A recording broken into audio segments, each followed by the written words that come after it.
All right. Good evening, everybody. This is Mac Boland, and I'm here with Rob Sherrill for the weekly Illinois Matmen podcast. Had a lot happening. We're winding down the season, kind of heading towards the end. Had a lot of conference action going on. And, of course, we have just around the corner regionals coming up. And then this Saturday, we have the elephant, or I should say the big Bronco in the room that we'll talk about towards the end. So, Rob, let's go start off with Class 1A. Okay, well, we had this was a weekend where we had, as you said, a lot of conference tournament action. One of those took place in 1A with Coal City easily winning the Interstate 8 conference. Reed Custer was second. Montini was third. Couple teams won their own tournaments. Leroy won its own tournament. Orion won it over Oregon and El Paso Gridley. Orion won its own tournament for the second year in a row over Clinton and Rock Island Alleman after not winning that tournament for probably the better part of a decade. And so other than that, really very little happened that affected the rankings. There were no changes in any spot from last week to this week, from anywhere from 1 to 25. Dakota remains number 1, Lena Winslow Stockton 2, Aurora Christian, Coal City, and Clinton rounding out the top 5 there. Okay, and then going on to 2. Some conference tournaments there as well. Fenton won the Metro Suburban over Riverside, Brookfield, and Glenbard South. Of course, Washington rolled in the Mid-Illini over Canton and Metamora. The two 3A schools in the Northern Illinois Big 12 took those 2 spots, DeKalb winning over Yorkville, with LaSalle Peru the highest finishing 2A team in that. They finished 3rd. Rochester won its own tournament over Springfield, Lanphier, and Pinckneyville.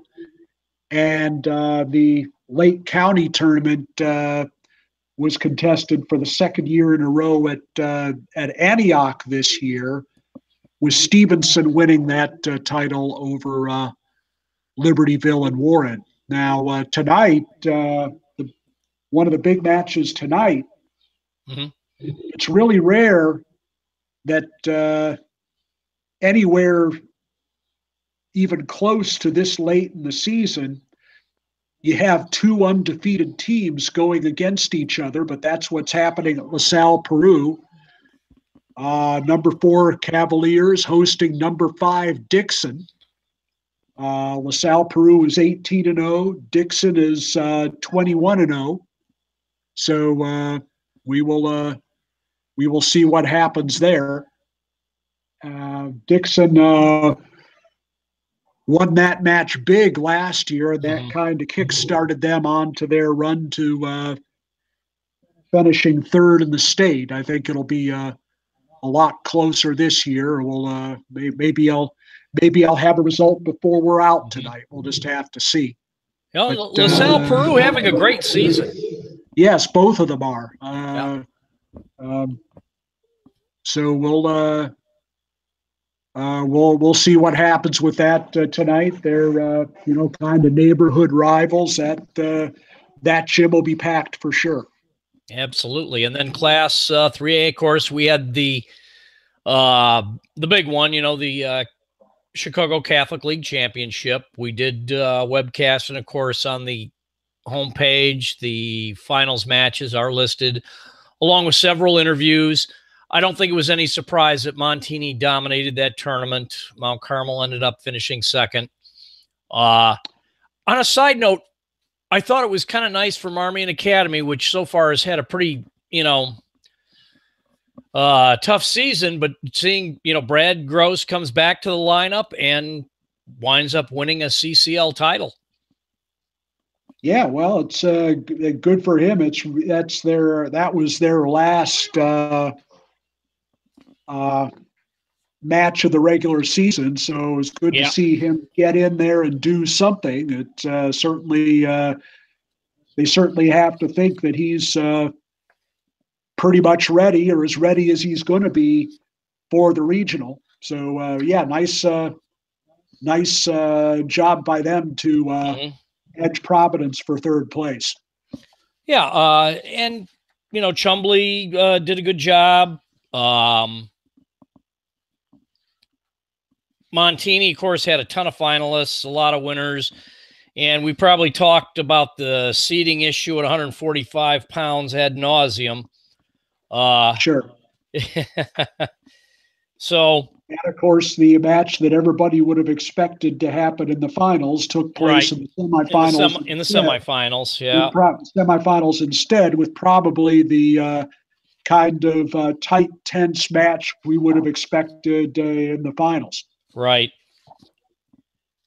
So the first win for Coleman in their rivalry right. After Styles had beaten him twice earlier this year. Right. And it's going to make for an interesting state tournament too, given the depth of that weight class. So some conferences, like of course, West Suburban Silver Conference, is decided by the kind of by the dual meet season. They don't have a conference tournament, and right. Actually, both divisions of the West Suburban are the gold as well as the silver, and of course, Downer South went on to win the gold side, and that got them into the top 25 this week. They're tied with Andrew for the 25th spot. Okay. But other conference tournaments that took place, another team that's had a really tough season, of course, is Deerfield. But the toughness of their schedule showed in the Central Suburban League as they wound up taking that one over Maine South and New Trier. Deerfield has wrestled. I can find it on my sheet here. Oh yeah, they've wrestled a brutal schedule.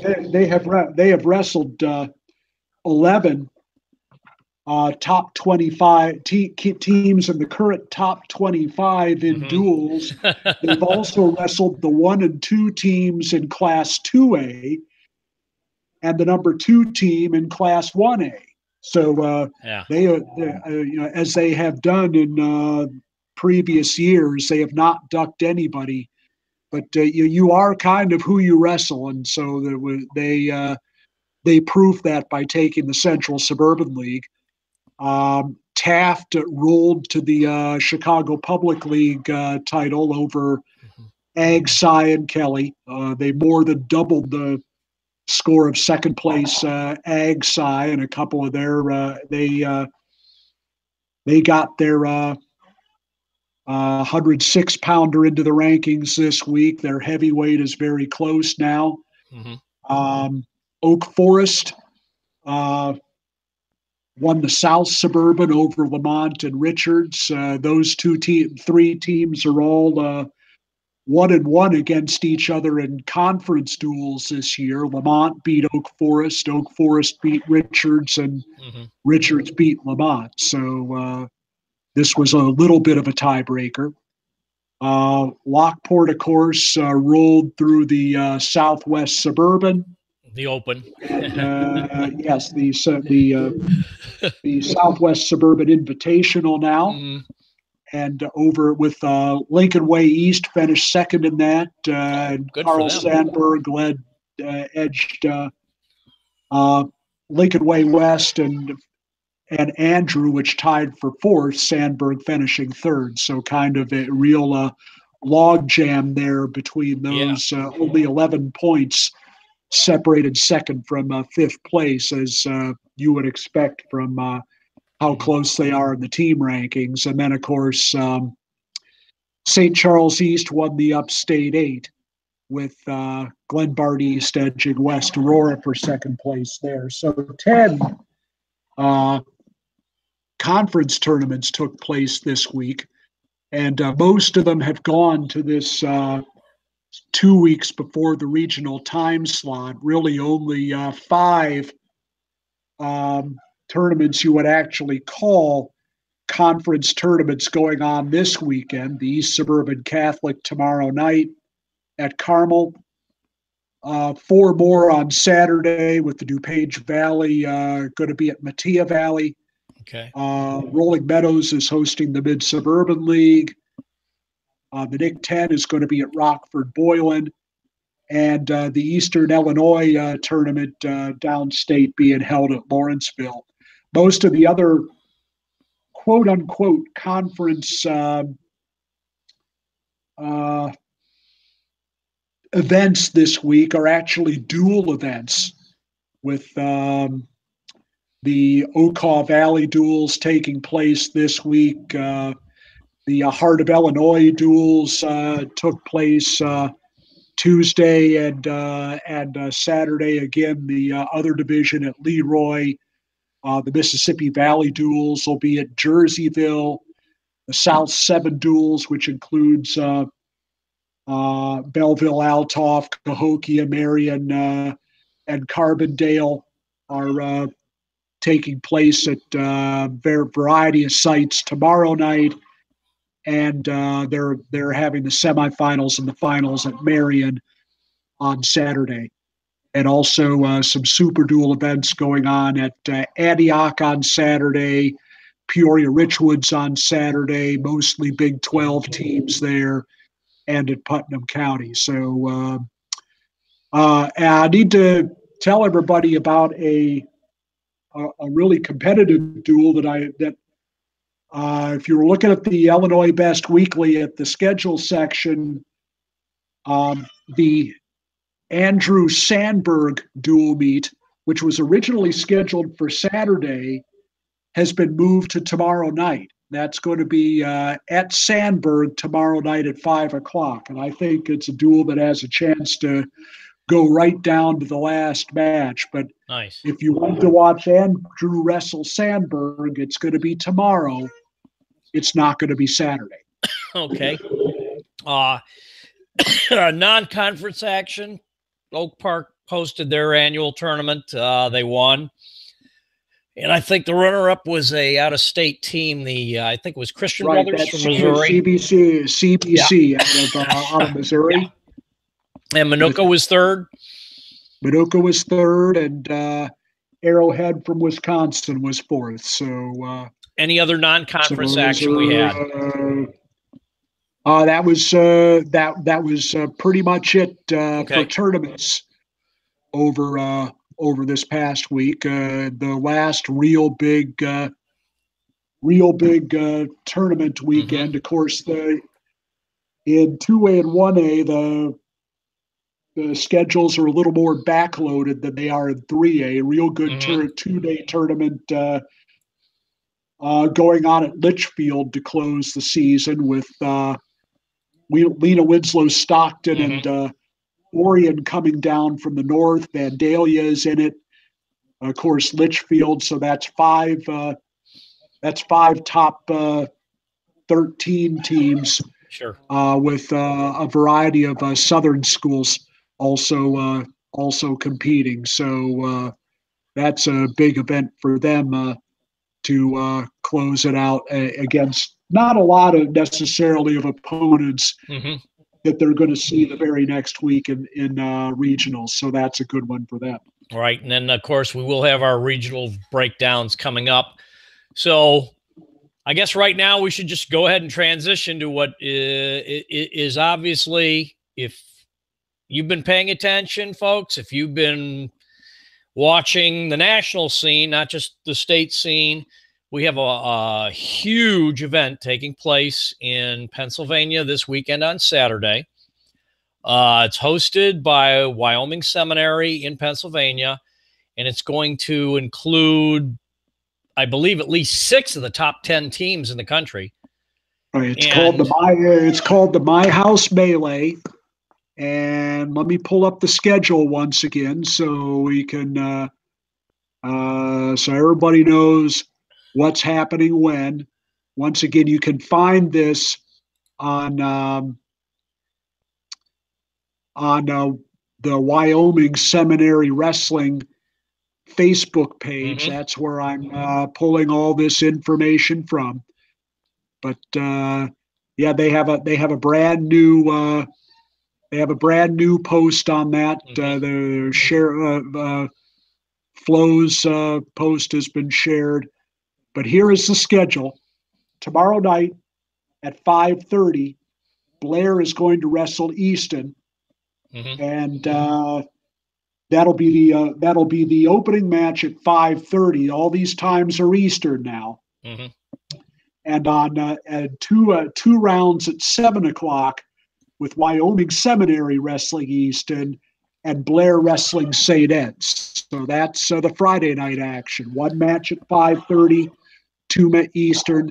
2 matches at 7 even Eastern. And for those of you who, if you kind of have paid attention to the foundation that leads up to this, okay, Blair won the Ironman, and Montini finished 4th, about a half point behind Wyoming Seminary. Then down the road, Blair lost a dual meet to Bergen Catholic. Blair subsequently beat Wyoming Seminary in a dual meet.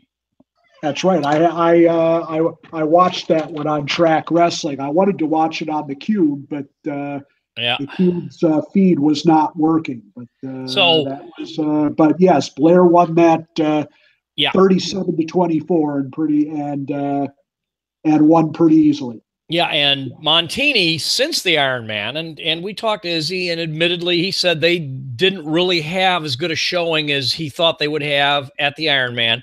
But since the Ironman, they've been on a tear.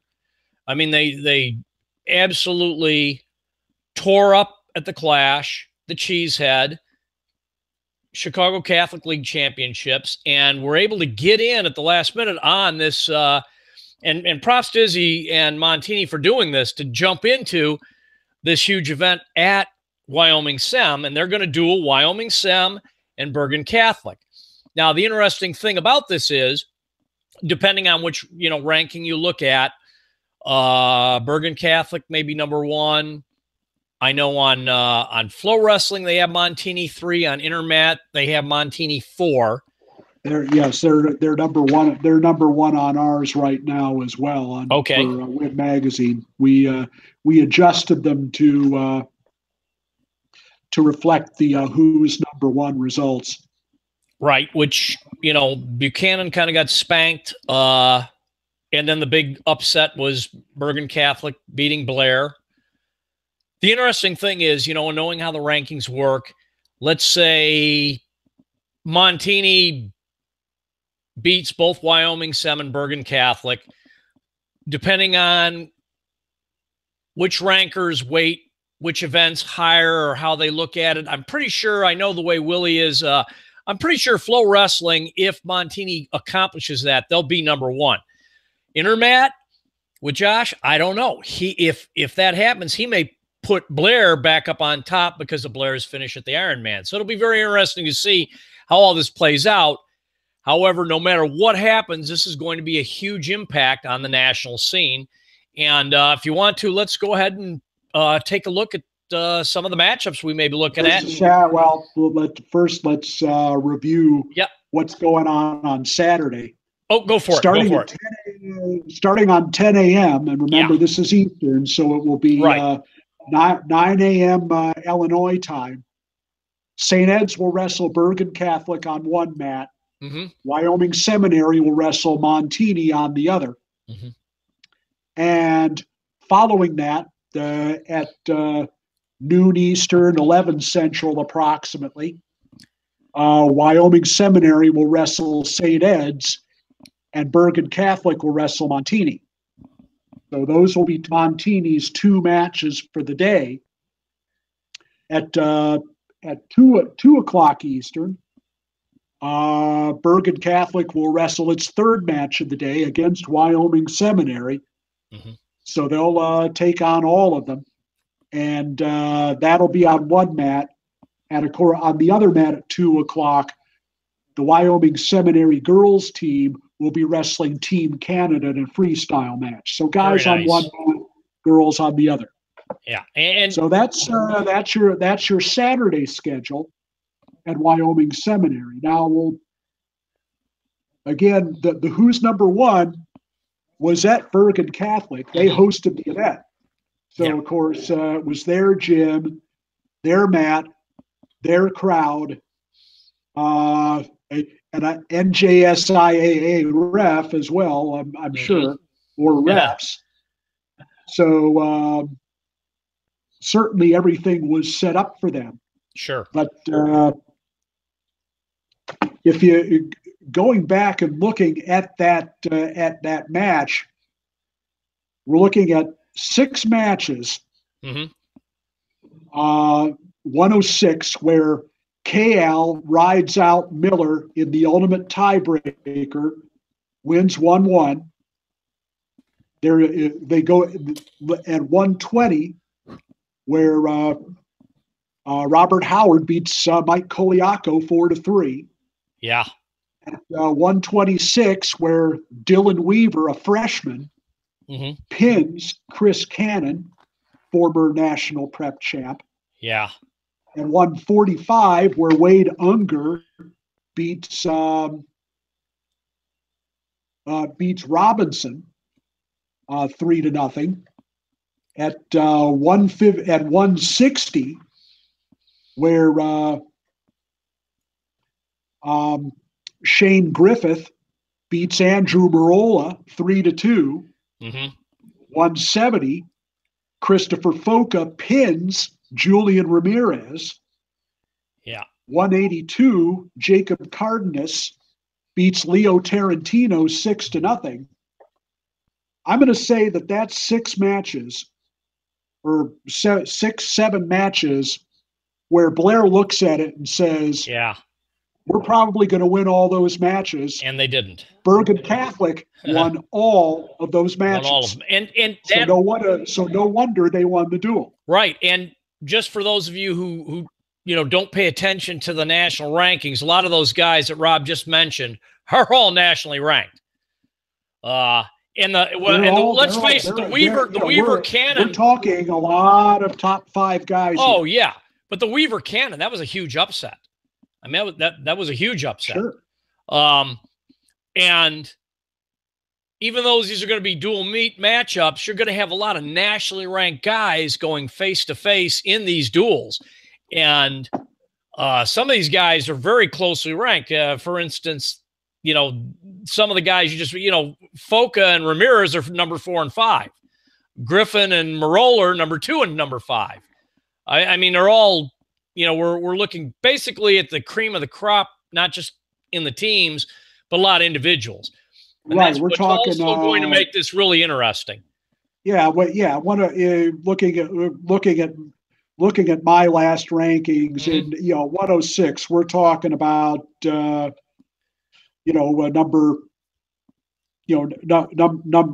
13 and number 16. At 120, we're talking number 1 and number 7. And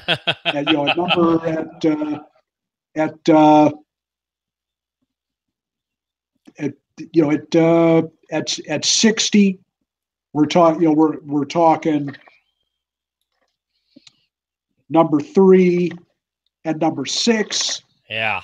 At 170, we're talking number 3 and number 11. At 182, we're talking number 20, number 10 and number 23. So we're talking the guys in the Blair Bergen match.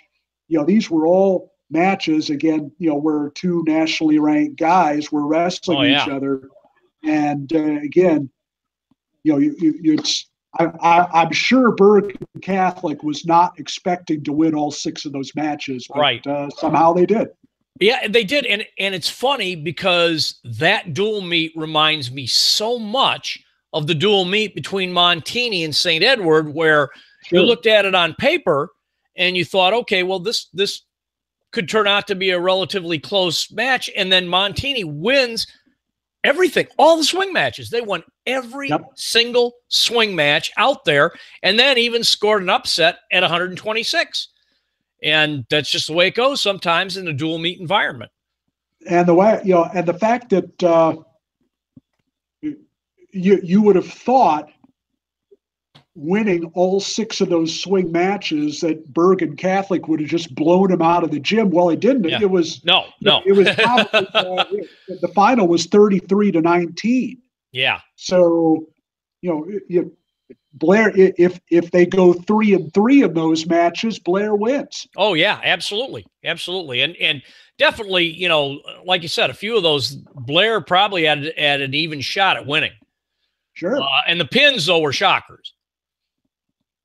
Right now, just to show you what how I looked at the new rankings in New Jersey today.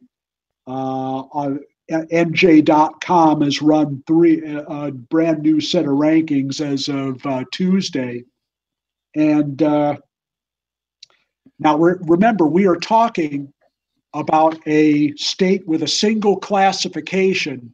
Right. That contains about 320 schools.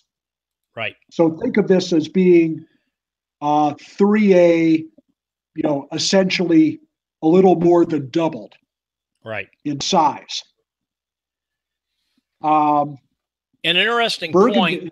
So Bergen Catholic has, remember, a lineup's 14.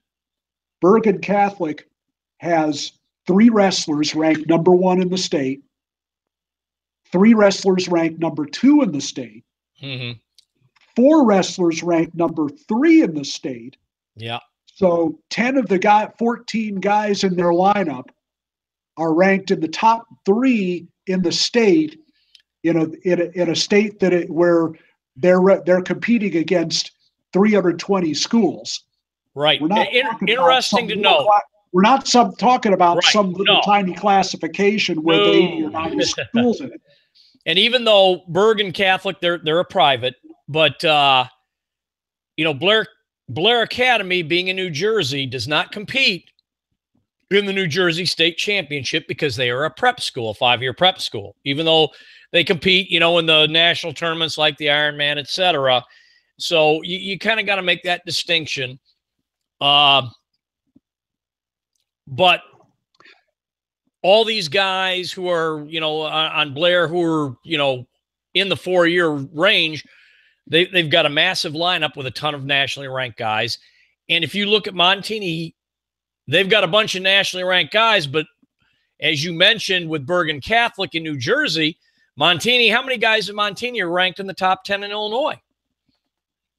Well, I have them. I have 12 of their 14, 106 through 195, ranked. But certainly not that high. Now, just to finish out their lineup. Yeah. 3 firsts, 3 seconds, 4 thirds, one wrestler ranked 4th, 1 wrestler ranked 5th, 1 wrestler ranked 8th. They only go 8 deep in their rankings in New Jersey. And two guys that are not ranked. The only weight classes where Bergen Catholic doesn't have a ranked wrestler, 38 and 220. 220, of course, not much help to Montini since that's Montini's weakest weight class. Yeah, that's their weakest weight. But certainly, if just going to where I have Montini's guys ranked, they're number 4 at 106, number 1 at 113, number 1 at 120, number 6 at 126, number 1 at 132, number 3 at 138, number 1 at 145, number 1 at 152, number 1 at 160. Now we're going to drop down a little bit. It's only honorable mention at 170. Back to number 3 at 182. Number 2 at 195. So it's kind of similar, but we're only talking, 145 schools instead of 320. Right. That they're being compared against. Okay, so let's. But so go now. So if we want to start with Bergen Catholic here, we're going to start. We start off with Vasquez against KL. KL favored. I give the edge to KL here. Yeah. Again, KL had KL had the ride out in the ultimate tiebreaker against Miller. So we're talking about the difference between an Ironman finalist and somebody that only won 2 matches there. So certainly, I would think if Vasquez held KL to 3, I think Montini would consider that a win. But I think it's certainly possible KL could get more than that. Okay. At 113, we now have Ragusin, who is, of course, top 3 in the nation. Yep. Against Enrique Sanchez, a senior, who is ranked number 8. I have Ragusin getting 6th here, but I put that down in a sense that they really need 6. Yeah. Certainly, Sanchez being Sanchez is a senior. Yeah. And being number 8 in the state, he's not going to be a pushover. No. It's certainly a possibility that Ragusin could get some kind of bonus here. I think he'll. I don't know how hard he'll try for a fall. I think a 5 is probably more likely. Now we go to a 120 dogfight. Of course, Melendez against Howard. Two top 5 guys here. Again, it's a weight where Melendez you would favor him, but it's a weight where Melendez needs bonus, and he's not likely going to get it. Probably not, but that'll be a great matchup. And so now we go to the match that I think determines the duel, which is 126. No, I was I agree with you 100%. And it's Bernowski against Weaver. Yep. Weaver has got all kinds of confidence. He's already pinned Cannon. Yep. So who is a couple-time national prep champ. Yeah. So I have Weaver winning a decision here, but however, it's the swing match of the duel. That's a big one. If Montini can win them all from 113 through 152. Yeah. I think they win this duel. I agree. But they're going to have to do that in order to do it. And the thing. Anyway, I have Weaver winning a decision, but it is a swing match. Bernowski could win it. And Bernowski came up with a big win against Hepner from St. Edward in a match that he was not favored. He was an underdog in that match. So it'll be very interesting. I agree with you 100% on that take on 126. Weaver is ranked number 4 in New Jersey this week.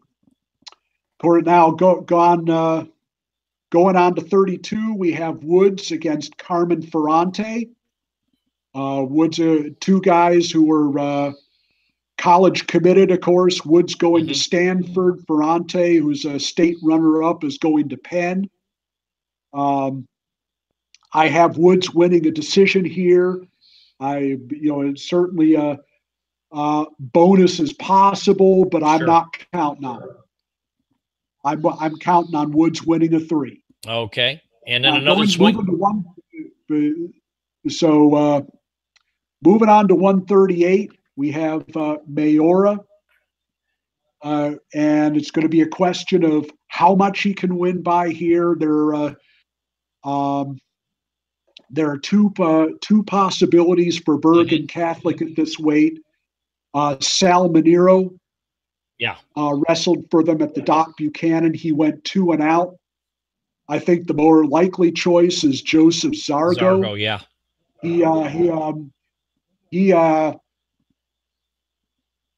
He held Castillo of Lake Highland to a 4-3 decision, and he held Madara of Blair to a 6-3 decision. So I don't. So I'm going to give Mayor this match, but I don't feel comfortable giving him bonus at this point. No. I think it's just 3. Yeah, and so, it could be a swing match though. This could be a very tight match too. Sure. Like I say, I think Montini is going to hope for a major here. I would not count on it. Yeah. Moving on to 145, we have Styles against Wade Unger, who had the 3-0 win over Malcolm Robinson in the Blair duel. So I'm giving Styles a 3 here. Unger is ranked number 3 in New Jersey. He's one of their 10 guys who's ranked in the top 3. They're both juniors. But I think Styles wins it. I think we're looking at a situation where, this is a neutral site match. So Bergen Catholic won't have some of the advantages that they had against Blair. But again, not a match that I'm going to count on Styles for more than a 3. Okay. So moving on to 52, of course, we got 2 guys college committed here. Yeah. Both 2 guys that are state champions. Will Lewan of Montini going to Michigan. Go Blue. Gerard Angelo of Blair Catholic going to Cornell. So I'm going to go out on a limb here and say that Lewan wins a major. Again, can't necessarily count on bonus points here, but I think Lewan is going to try and take him down, let him up with him. Yeah. And get with that. Try and make sure he's got a major secured before he goes farther with it. We'll see what happens. Yeah. But I'm gonna give Lewan 4 there. All righty. And then at 160. Now this is where Bergen Catholic starts. Starts to get the advantage. Right. They have a clear advantage in the upper weights. Absolutely. We have Griffith at 160, 2-time state champ going against Ortiz. Griffith is number 6. He's committed to Stanford, so he'll be joining Woods there next year. I'm at this point, I'm giving Griffith a 3, but it could be more than that. Yeah, Ortiz is a gamer. I would be surprised if he gets majored. I really would. So we'll see what happens there. Yeah. At 170, Geraci against Foca. I think this is a fall. This is a fall for Bergen Catholic. I'm giving Foca 6 here. Yeah, Foca's tough. He's tough. Now here's another swing match at 82. Swire against Cardenas. Cardenas has already beat Tarantino, who's committed to Harvard. I am giving Cardenas 3 here. That could be more. So that's another 3 for Bergen Catholic. I would call this another swing match at 95 with Christensen against McKenzie. I am giving Christensen 3.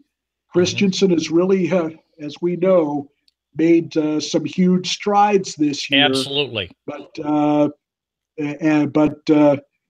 no, he's not going to get more than a 3 against McKenzie. Well, let's throw a wild card in here for a minute, because you've got Moscow, who could wrestle at 195 or 220. Right. Now, it's a question. Yeah, right. They do have 295 pounders. Yes. So it's going to be a question of whether whether they want to try and win 2 weights here, or whether they hand 95 to give hand 95 to Christensen and go for 6 at 220. Sure, at 220 with. So we'll see what happens there, because I think if they go, I think either guy gets 6 against Baker. Sure, at 220. Yeah, and we all know that's what, Montini's weakest weight. Right. Now, then at heavyweight, we have 2 juniors here. Mike McNicholas going against John High. I have given Bergen Catholic 3 points here. This could be more. High is ranked number 3 in New Jersey. So, and going back to some of these other upper weights, Cardenas is ranked number 2. McKenzie is ranked number 2. So those are 2 guys not to be messed with. Now, here is if they wanted to do it. Here's a lineup switch that Bergen Catholic could use. Now it's they have another really fine 152-pounder, Anthony Asatrian, who they could either. I don't know whether they want to risk putting him against them out there against the Juan and bumping Griffith Angelo through McKenzie up, right? Or whether they leave Angelo out there against the Juan, put Asatrian on 60, and then bump that lineup. Griffith and Foca and Cardenas,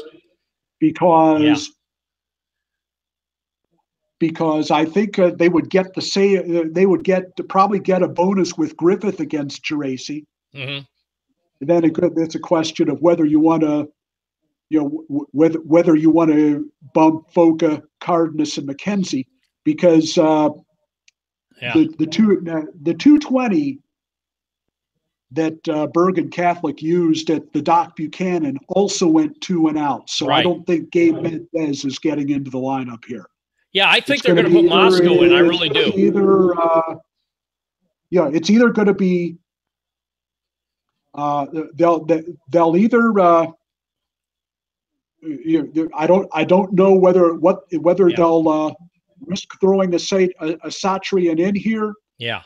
And bumping Griffith through Cardenas up, putting McKenzie at 220, or whether they'll let what they had against Blair ride and flip-flop McKenzie and Moscow at 195 and 220. 220, A lot is going to depend on what the starting weight winds up being, obviously. Yeah. Oh, absolutely. Absolutely. So just off your head, who do you think wins? So based on what I gave these guys, best case scenario, I have Bergen Catholic winning 30-25. Now, if Bernowski can turn it around at 126, that's a win. That's a 31-30 win for Montini. So, or it's a 31-27 win. It's a 28-27 win for Montini. So we'll see what happens. Yeah, that would be. So now Montini versus Wyoming South. Okay, now head that again starting from 106. It'll be Vasquez against Tim Levine, who's a sophomore. I am giving Levine 3 points here, but again that's kind of a swing match. Yeah, it is. It is. I am at 113.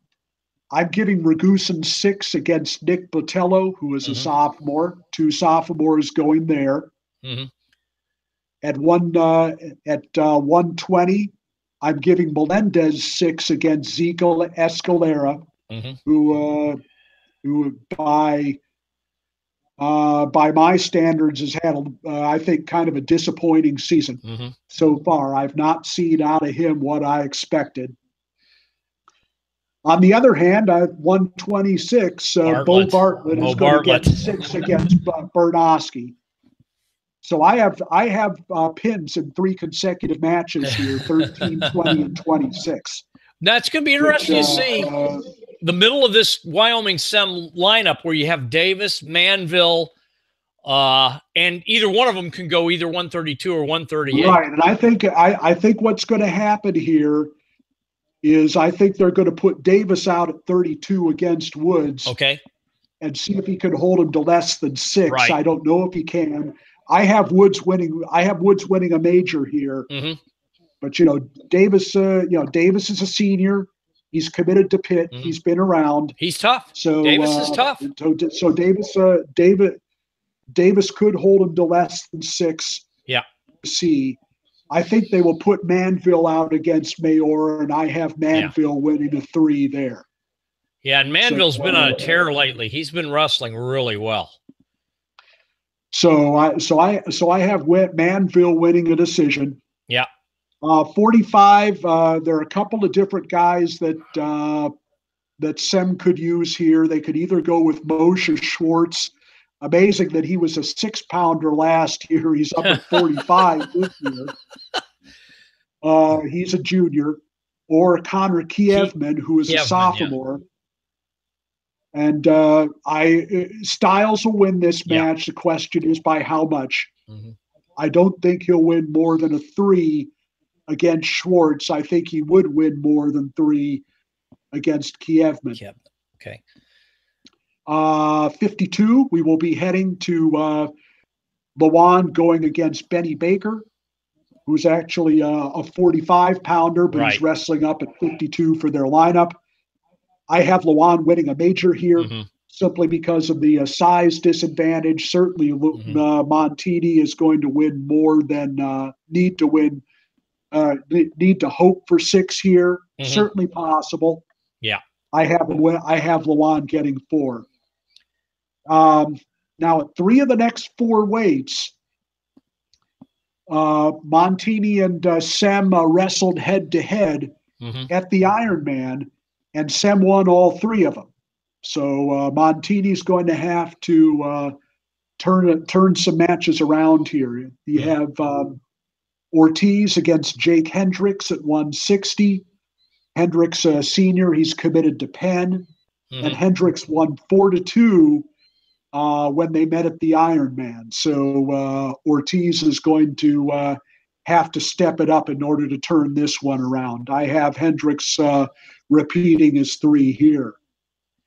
Now at 170, Geraci is going against another junior, Jake Stefanowicz. I have Stefanowicz winning a 3, but that's a swing match.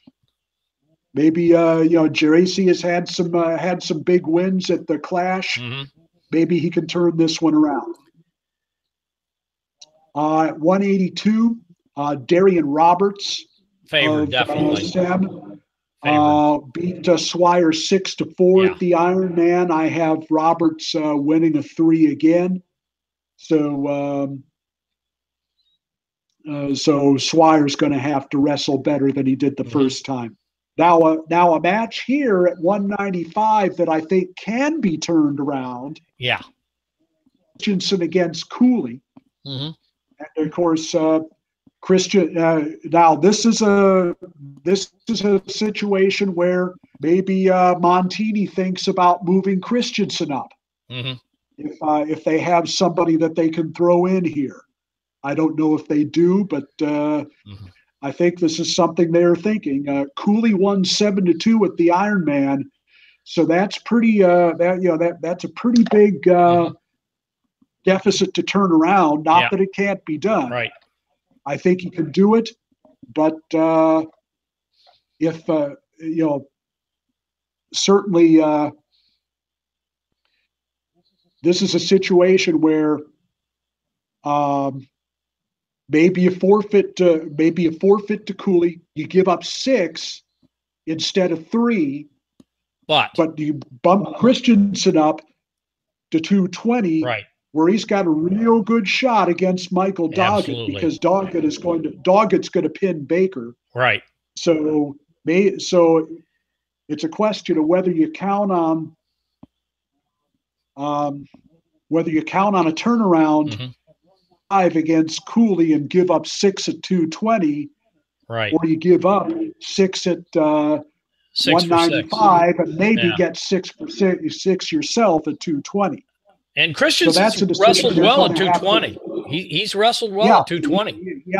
he's got to win. He's got to win over McPeak. So although that was only a 3. Yeah. So we'll have to see what happens. What they think based on what they see. Scouting Doggett. So if that's a 6 and 6 instead of giving up a net 3, it's a situation that helps them. And then at 225, you have McNicholas against Tony Cutry, another a senior, who is a decent kid. And I have I have Cutry getting a fall here, so McNicholas is going to need to step it up in order to maybe only give up 3. Now, he's wrestled well though in these situations. He sure has. Based on what I originally laid down here, I have Wyoming Seminary winning 33-26. But again, if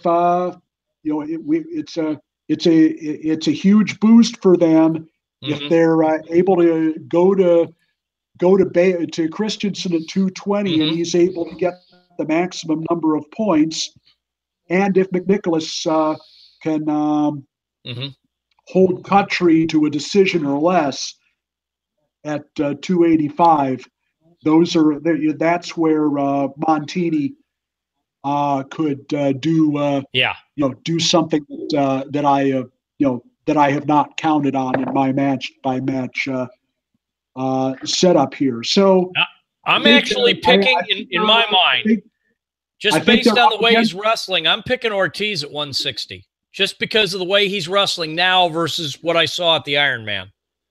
Well, it's a match they definitely need. Oh, absolutely. And I think it's one they can win. And we'll see what happens.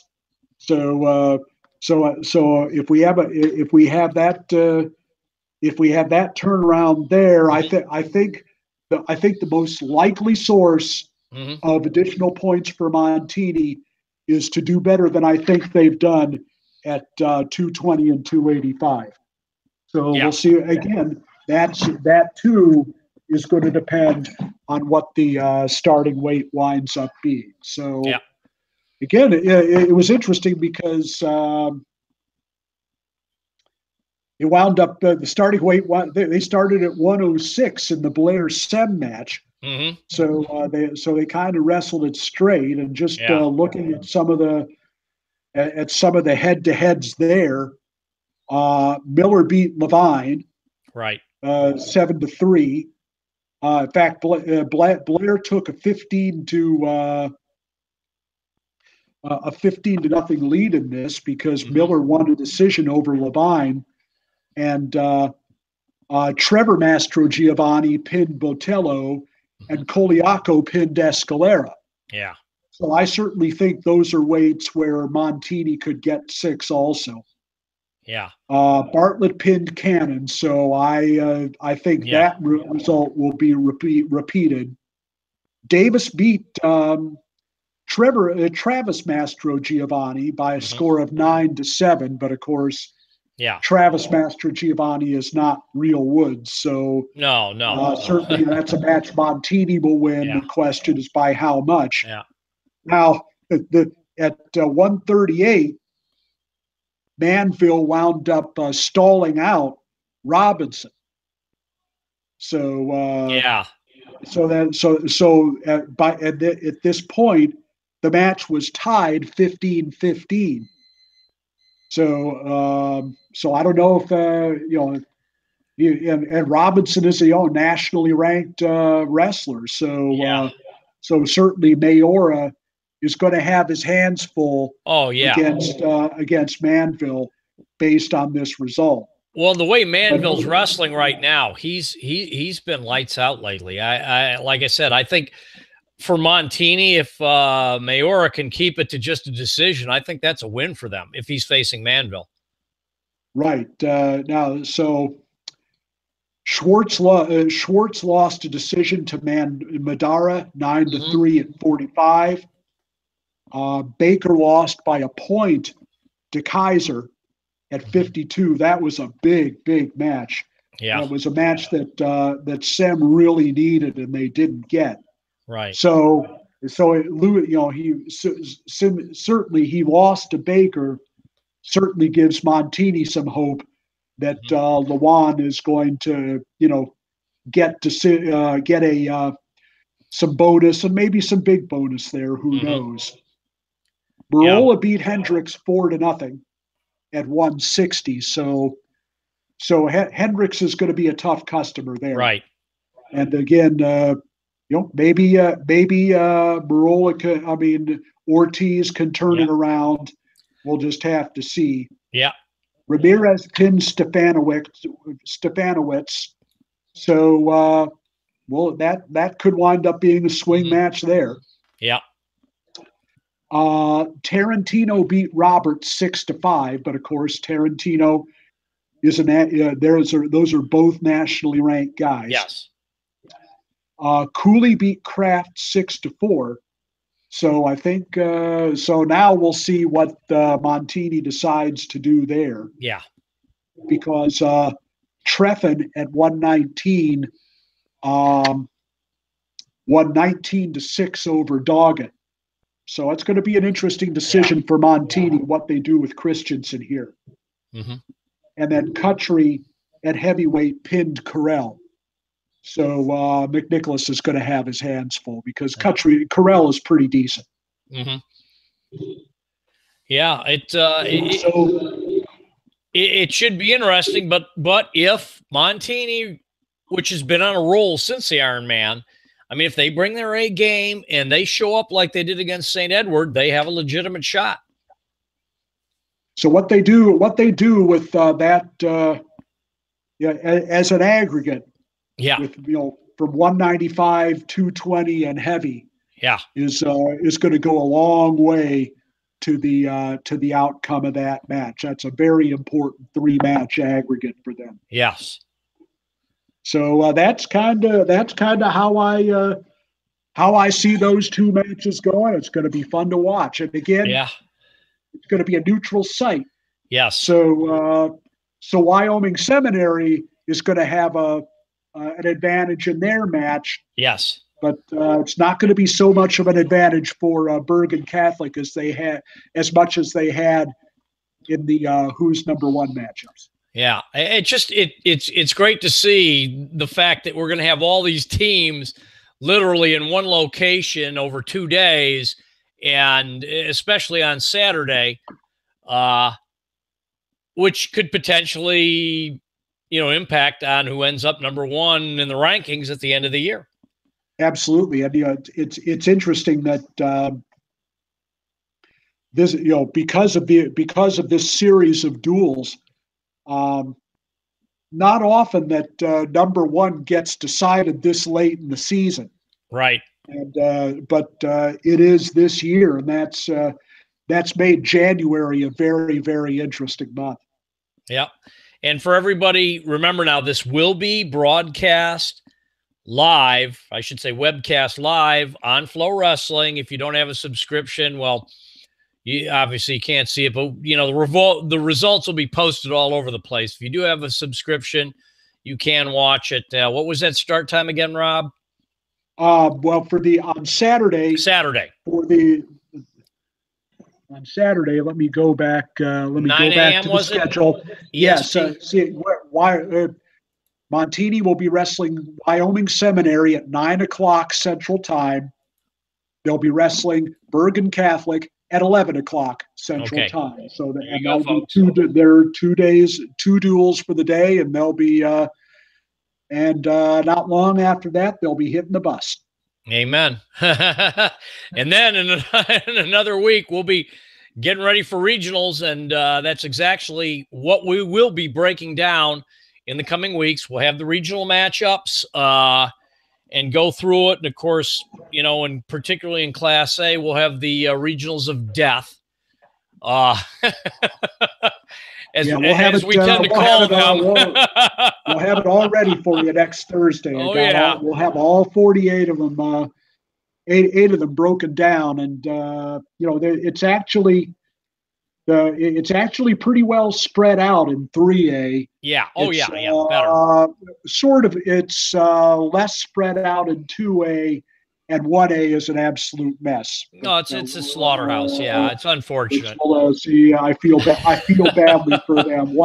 I do too. I've kind of become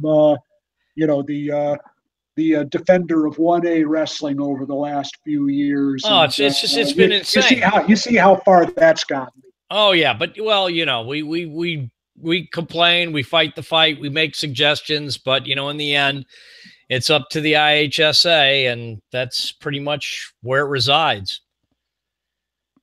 Well, Saturday will be a lot of fun, and next Thursday will be a lot of fun. All righty. So as usual, next week we'll do our recap. Hopefully we'll have some good stuff to report about Montini. Go Broncos. We're hoping. And then we'll have all the breakdowns, tons of regional action, and take it from there. So everybody, again, I hope you enjoyed the webcast. Love your comments, criticisms, anything you want to say, let us know. And we will see you next week. This is Mac Boland. I'm here with Rob Sherrill. Have a good evening.